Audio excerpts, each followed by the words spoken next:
dhowrkii sane ee lasoo dhaafay Soomaaliya waxay ka caagtay isdhaafsiga xogaha sirdoon ee dalalka gobolka iyo midka caalamiga ah. dalalka reer galbeedka ee ciidamada kala duwani ka joogaan Soomaaliya iyo gobolka Bariga Afrika ayaa dhowr tilaabo dib uga degay inay xogaha halista la wadaagaan hay'adda sirdoonka iyo nabad sugidda qaranka Soomaaliya. sababta ugu weyn ee reer galbeedku u diideen inay xogaha sirdoon la wadaagaan hay'adda sirdoonka iyo nabad sugidda qaranka ee Soomaaliya waa isku milanka la sheegay inuu dhexmaray hogaankii sare ee hay'adda iyo kooxda Al-Shabaab. sidoo kale dowladda Carbeed oo gacan xoog leh ku dhex yeelatay sirdoonka Soomaaliya ayaa dib u riixday dalalka deriska sida xilli hore la daabacay. xogta ka sokow xaaladaha qaar waxay gaareen in madaxdii hay'adda NISA lala socdo dhaqdhaqaaqooda gudaha xalane ama in laga doodo in qaarkood lagu daro liiska madow siday waqtigaasi xaqiijiyeen ila sirdoon.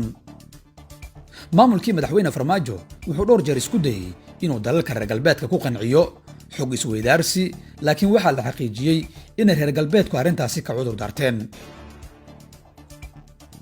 waqtiyo kala duwan oo Farmaajo loo soo jeediyey inuu isbeddel ku sameeyo hoggaanka hay'adda sirdoonka si dib loogu helo wada shaqayntii caalamiga ahayd iyo midii gobolka waa ku dhiiran waayey Farmaajo maadaama uu waqtigaas Fahad Yaasiin madax ka ah hay'adda NISA, kaasoo dhinaca kale uu Farmaajo aaminsanaa inuu u sahli karo inuu mar labaad madaxweyne noqdo.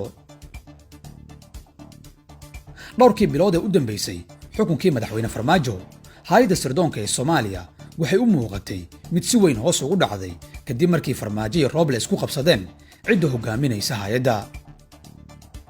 wixii ka dambeeyey 15 May ee sanadkan, jawi cusub ayaa u bilowda dhammaan daneeyayaasha Soomaaliya. maalmo kadibna tallaabadii ugu horreysay ee uu madaxweyne Xasan Sheekh u qaaday dhanka isbeddelka wuxuu hoggaan cusub ugu magacaabay hay'adda NISA, taas oo marxalad caadi ah oo la fahmi kara ku soo celisay hay'addan oo muddo hoggaan la'aan ahayd. nidaamka cusub ee madaxweyne Xasan Sheekh wuxuu u muuqdaa mid ahmiyad siinaya wada shaqaynta gudaha iyo midda caalamiga ah ee dhanka amniga. sida caadiga ah, dal walba hay'addiisa sirdoonku waxay leedahay aragti gudaha ah iyo mid dibadda ah. ma jiro sirdoon shaqayn kara iskaashi la'aan. in la waayey wada shaqayntii gobolka iyo midii caalamiga ahayd dhowrkii sane ee tagtay dhaawac weyn ayay ku keentay hay'adda, ayuu yidhi sargaal ka mid ah sirdoonka Soomaaliya.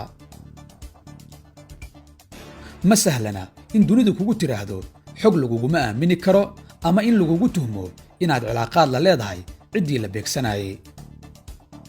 laakiin hadda kalsooni cusub iyo dhiiranaan caalamka iyo gobolka ah oo hay'addeenna lagu qabo ayaa muuqata, waxaana aaminsanahay inay keeni karto natiijo wax ku ool ah, ayuu hadalkiisa ku daray sargaalkan oo diiday in magaciisa la adeegsado. agaasimaha hay'adda sirdoonka iyo nabad sugidda qaranka ee Soomaaliya, Mahad Maxamed Salaad, ayaa la sheegay inuu safar ku tegay dalka Kenya kadib markii labada madaxweyne ee Soomaaliya iyo Kenya ay ku heshiiyeen in dib loo bilaabo iskaashigii xagga amniga ee labada dal. dalalka gobolku waxay ka didsanaayeen dowlad Carbeed oo fursad u heshay inay kor ka maamusho sirdoonkii Soomaaliya, ayay xilli hore sheegeen saraakiishii sababaysay waxa dalalka gobolku uga beereen wada shaqayntii laamaha amniga ee Soomaaliya. dadka ka faalooda arrimaha amnigu waxay sheegayaan inay muhiim u tahay Soomaaliya dib u hagaajinta iskaashiga amni iyo xog isdhaafsiga dalalka gobolka iyo kuwa reer galbeedka. madaxweyne Xasan Sheekh Maxamuud wuxuu dhowr jeer sheegay tan iyo markii dib loo doortay in la bilaabi doono dagaal dalka looga saarayo Al-Shabaab. si dagaalkaasi uu natiijo u dhalana, Soomaaliya waxay ku qasban tahay inay garab amni ka hesho dalalka saaxiibada la ah.